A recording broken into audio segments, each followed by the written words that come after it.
Let's say hello now to my guest, Charles Eisenstein. He is a visionary scholar.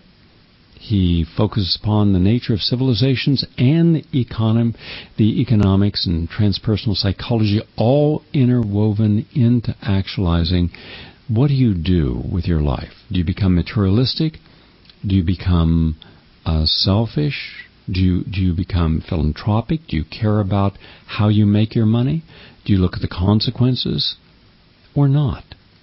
He's here to share his insights. He's the author of Sacred Economics.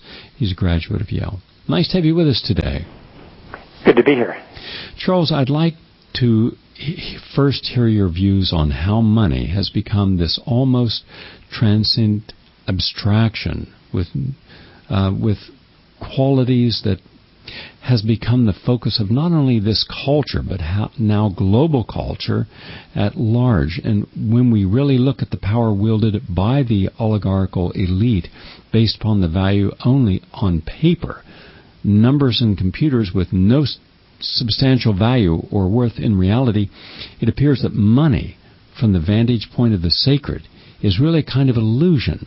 And power based upon wealth is an illusion. The influence of corporations, politicians, and banks and financial firms is likewise kind of an illusion based upon this non-reality. And yet this illusion now dominates the majority of human interactions. Is it what determines whether we live in a palace or a gutter, or our entire culture revolves around it and determines the policies that most affect our lives and sustainability and our well-being? So please share the big picture with us, and then the evolution of money in the context of becoming profane, but with almost divine qualities, albeit in a distorted manner. The forum is yours. Yeah, it's just amazing how powerful money is when on a physical level it's nothing but slips of paper or really just bits and computers. It almost doesn't exist on a physical level. And even when I buy something in the store, sometimes I marvel at the fact that I can get all this food, and all I have to do is run a card through a reader, and some numbers change in a computer, and I get all this stuff. It's kind of miraculous. And of course, the reason that these symbols have power is because we agree that they have power. Their power comes from our agreements that assign value to them. And so I call it a story of value. And that story, that system of interpretations, is tied into deeper stories that hold our society together. So that's why it's powerful, because beyond the level of your own hands, anything that human beings create in this world happens through the coordination of human activity, through communication, through symbols. And money is foremost among them. And, I wrote this book starting by wondering, why is this common story driving us toward ruin, when really money should be a way to facilitate the flow of gifts? What has turned it into the force that is destroying the world? Anytime you investigate any disturbing phenomenon and you ask, why is this happening? A couple levels down, a couple levels of why, you always get to money. And on a personal level too, it's the beautiful things that we want to do, the noble impulses, they're the things that get blocked by, but can I afford to do that? And the things that we don't really want to do, often that's where the money is. And so why is money, when it's really just a system of agreements, why is it driving us to destroy ourselves? And because it's a system of agreements, what new story of money, what new system of money could encourage the opposite? So that's kind of where I've started my investigation, and drawn together various threads of thought going back centuries or sometimes millennia.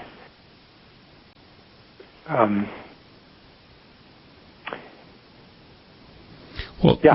let's take it a little further then, and that is from a psychological and a spiritual perspective, what is it about this kind of mystery that money holds on us, and what do you see the negative results have been for our money-based civilization? And also, I'd like to hear your views about our present economic paradigm as one founded on the idea of never-ending growth and accumulation.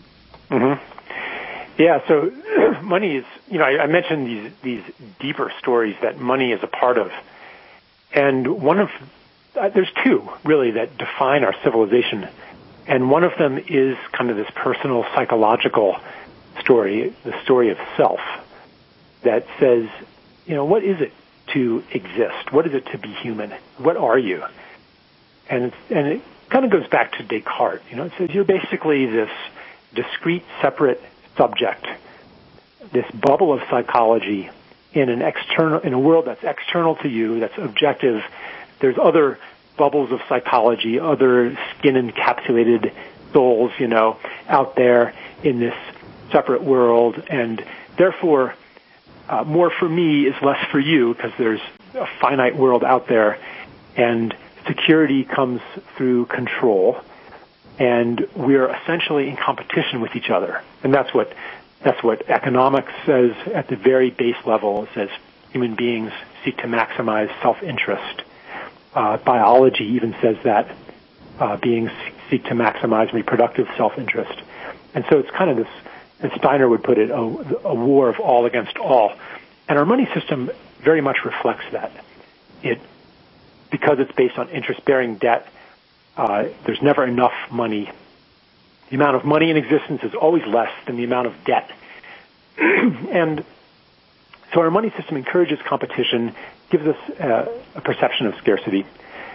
And then the other story, the civilizational story, that money is also a part of, and this is the effect of it, that it compels endless growth.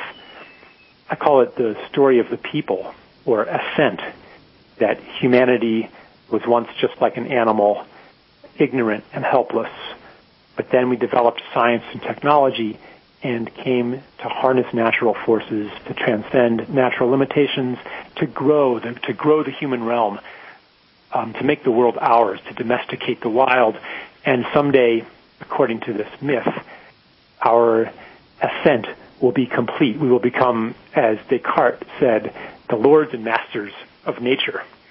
And all the world will be turned into property and will be under our control. And money, again, because of its character as interest-bearing debt,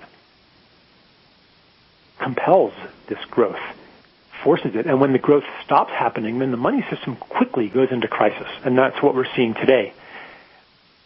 When growth stops, then wealth polarizes very quickly, and you get deflationary depression or hyperinflation, or there's many different ways that the money system can break down. But basically, it doesn't work. It works okay if the economy is growing and if there's more and more of the world to convert into money, into goods and services, into commodities. But what we're seeing today is a slowdown of growth, first happening in the industrialized countries, and then, we go to third world countries and convert their natural capital and social capital into money as well, and kind of import growth through colonialism from other countries. And at some point, though, that reaches a limit too. And now we can't convert much more of the planet into money. We can't increase the harvest of fish because the fisheries are depleted. We can't cut down more forests or drill more oil or convert more relationships into services either. That's been a major source of growth. Find something that people do for each other in a gift economy, turn it into services, somehow make it illegal or inconvenient to exchange in a gift economy, and then sell that back to them as a service. People pay for almost everything today, and so there's not that much room left for growth. And we try to kind of eke out a little bit more growth. Maybe we could drill the Alaskan Wildlife Refuge, or there's still some beauty that can be converted into money, but not much, no matter how hard we try. Charles, that's like saying, let no money be left on the table, take it all off. My guess, Charles Eisenstein, and he is the author of Sacred Economics, to some of the stations around the United States who are going to have to sign off. We thank you. And for those of you who want to continue to listen to the rest of this conversation, please go to progressiveradionetwork.com. Charles, I just have two more questions for you, but I think that they're central to almost everyone. When I look at how we have used the formula you just spoke about, I see that we've taken people who have needs. They need food, they need shelter, and we have already devastated, or nature has devastated, or a combination of the two, their natural living environment, and now they're moving into cities.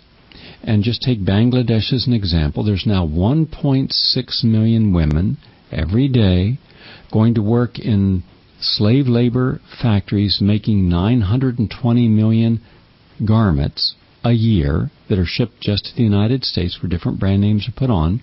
They're paid 14 cents an hour.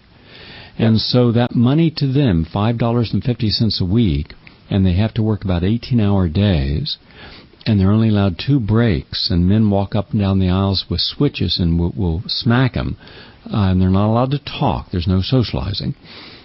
These women still have families. By the time they get home, their families are asleep. In the middle of the night, these families are making the meal for their families or doing the laundry, so they don't even have a chance to go home and go to sleep. And some, by the way, are so tired at the end of their shift, they simply sleep at their station and then get up, go to the bathroom, and go right back to work. And that's they do until the age of 30. Then their life expectancy in the workplace is over. They're frequently crippled. They frequently have carpal tunnel syndrome or diseases in the lungs because there's no ventilation from all the cloth and the dust and the pesticide used in it. And yet, in the United States, major corporations will pride themselves, as well their stockholders, that we all did well. See, you got a nice reward on your stock, and we gave you a good payment on it, so keep believing in us. We're going to give money to our boards. And no one stops and says, what was the human capital involved? How was it impacted? Because if we had on a screen for every item that you buy, from the pair of shoes that's made over in Madrid, one of the large capitals, or Portugal, the shoe capital of the world, and show how they're having to work at slave labor, or a dress being made in Bangladesh or in a Singapore sweatshop.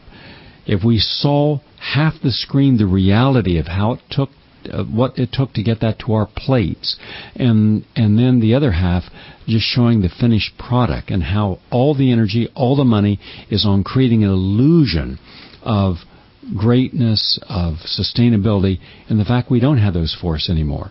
The Chinese bought the largest forest in Peru, the large mahogany forest. They're gone now. All over the world, we're buying everything. We're non-sustainable, yet no one wants to acknowledge this. No country wants to acknowledge it.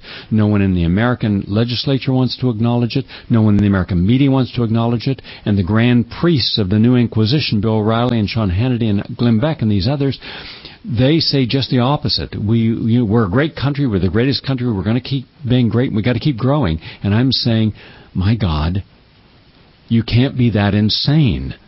We don't have the resources. You've exploited the resources through neocolonialism everywhere. Stop for a moment. And for everyone else that are just living like gluttons, especially Americans, selfish gluttons, do you care at all about anything except your next turn of the TV channel, your next Twitter, or your next mouthful of French fries? Your final thoughts, please. Yeah, there's just level upon level upon level of insanity. You know, those 920 million garments produced by essentially slave labor in Bangladesh. I mean, the irony is that they don't even really serve a real need of Americans. You know, we don't even need that many clothes. And this has been a problem. You know, this is the problem of overproduction. Not only do you have to produce more and more and more, but you also have to increase demand. And one way to increase demand is to make people miserable, to cut them off from their connections to community and to nature. And then the lonely, alienated self that's left seeks to expand somehow to reclaim some of these lost connections through consumerism, perhaps. Or in America, if you're poor and you really can't consume too much through purchases, then maybe you consume a lot of food and become obese. And I think that, it can look like, we Americans are just greedy and selfish and there's something wrong with us. But that behavior is really built into the system. Money makes people greedy. I've been reading studies about how poor people are much more generous than rich people. They devote more of their income to charity. They share more. And money, but when the more money they have, the more invested in it they are, and the less generous they are. We've had this, but I think you're right in just calling us on the insanity of the ideology of growth. It's not just the conservatives. I mean, the liberals too. Everybody says, the purpose of economic policy is to reignite economic growth. I just want to interrupt, and then I'll allow you to finish your thoughts, please. Recently, I was at a rally. I go to a lot of rallies. I believe in being there physically in body as well as if I'm invited to get up and speak at these different demonstrations. And there were people who were rightly concerned about the power of the banking system and how it's usurious lending rates that if a mob figure were brought to trial, they would be charging less than Bank of America on a debit card that's late, and which can go to 2,000% interest. Insane as it may seem, and I actually gave an example of how a college guy out in California bought on his debit card a pizza for $14, but he didn't have the money in the debit card, so it ended up costing $247 in fees and penalties. And yet that's considered completely acceptable, normal, and actually good business by those who believe in the trickle-down theory. Now, here's my point. At that rally, where they were willing to go across the street and lock arms around the Bank of America outlet there, and we had a good presentation. Chris Hedges, myself, and others got up and spoke. Then you start seeing people who were smoking cigarettes, wearing designer jeans, and eating McDonald's and drinking Coca-Cola. So I asked one of the people, I said, which part of globalization are you really against? Oh man, I'm against it. I said, but you're drinking a cola, you're eating McDonald's, you're wearing a Tommy Hilfiger shirt, you got on the Nike sneakers, and so how does that align with this? Are you taking one piece of a larger puzzle and making that the justification that you're doing your thing? And I believe on the left in particular, there's a great deal of confusion about people who are against fascism, but we haven't done a thing to go out there and march against the fascist laws that are now in effect, or the evisceration of our habeas corpus and Fourth Amendment and other issues. And then they'll turn right around and go think about this by going over to McDonald's and sitting there and thinking about what our next move would be. I can't get them to see. They don't want to go organic. They don't want to go back to nature. That's too hippish. That's too denialist. No, it's not. And getting them to stop going to Starbucks and start going to a local farmer's market. Well, that's too corny. That's not intellectual enough. No, it is. There's a great deal of consciousness when you go to a farmer's market and you buy something locally grown that's organic, and you don't buy anything you don't need. And you take your money out of a Citibank and a Bank of America, and you stop trading in those commodities that are essential to life. And I can't get that message through most of the liberal and democratic minds because their leaders, Bill Clinton, Al Gore, look at them. They're not models of anything that I consider progressive or healthy.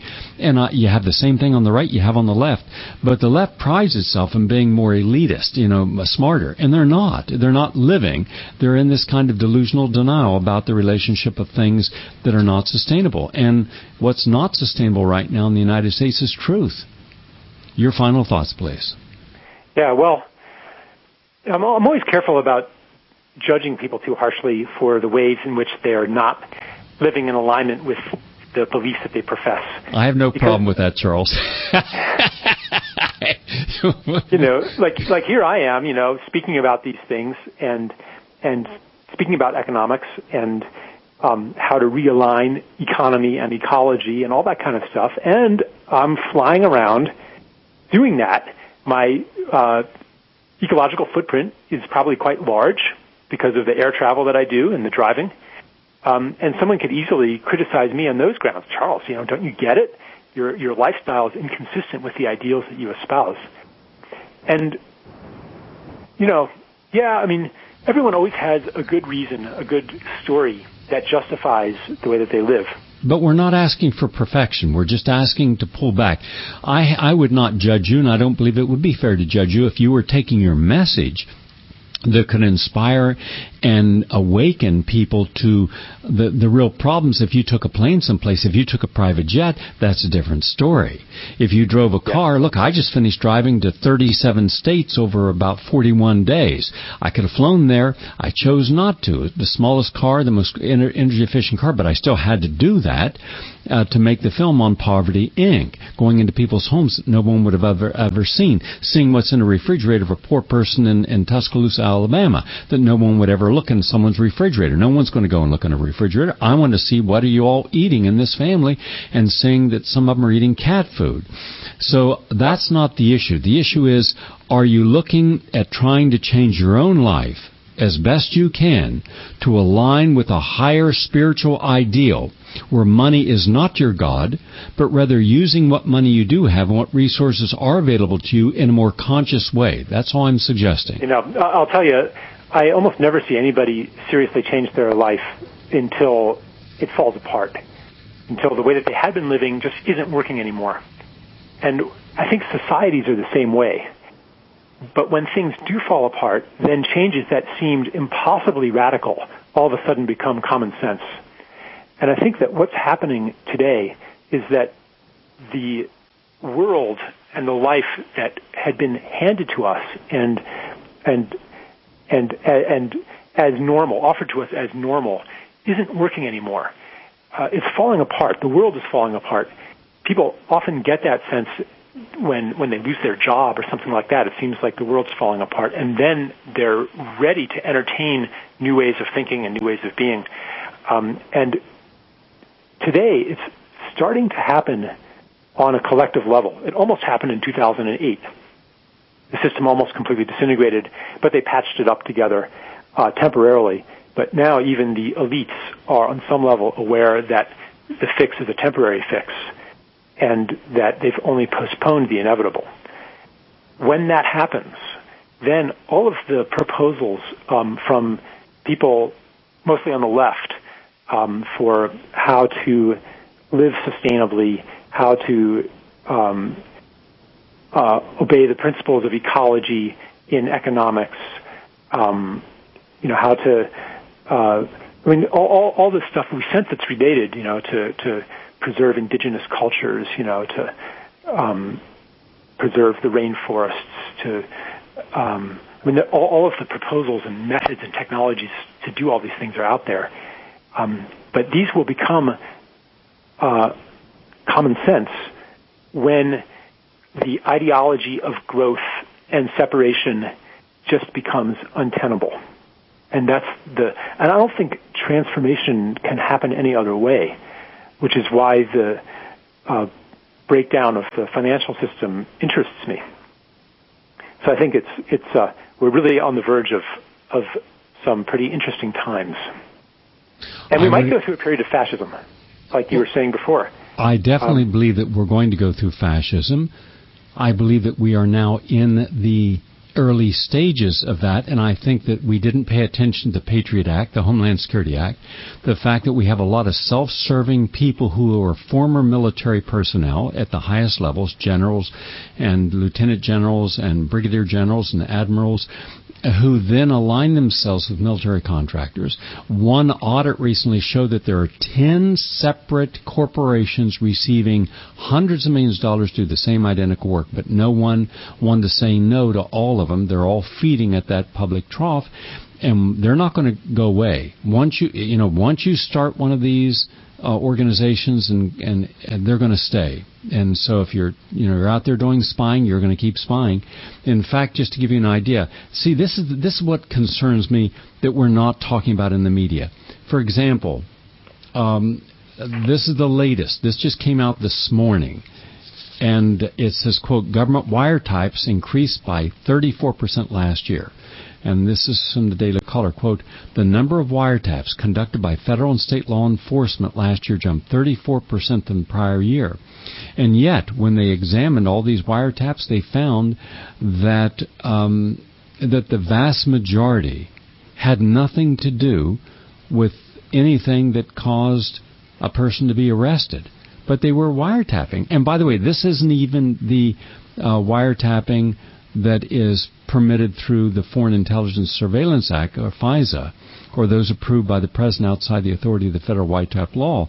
This is just everyone is wiretapping. Everyone's reading our emails. Everyone is wants to know, did you attend any demonstration? Were you against something? And now they're making lists. And last week they actually arrested an individual, a whole SWAT team, because he was at the Republican presidential nomination convention, and he led the protest there, and he had done nothing illegal, but they went in there and arrested him, and because of suspicion. And now anyone who does anything that is considered at all anti-government policy is now put on a terrorist watch list, and that's wrong. That's fascism. I mean, I think the fascism is actually has progressed much farther than people realize, and that we really already are in an age of fascism.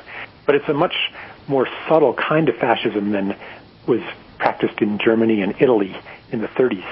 Now it's not that you necessarily get arrested and tortured for expressing opposing views.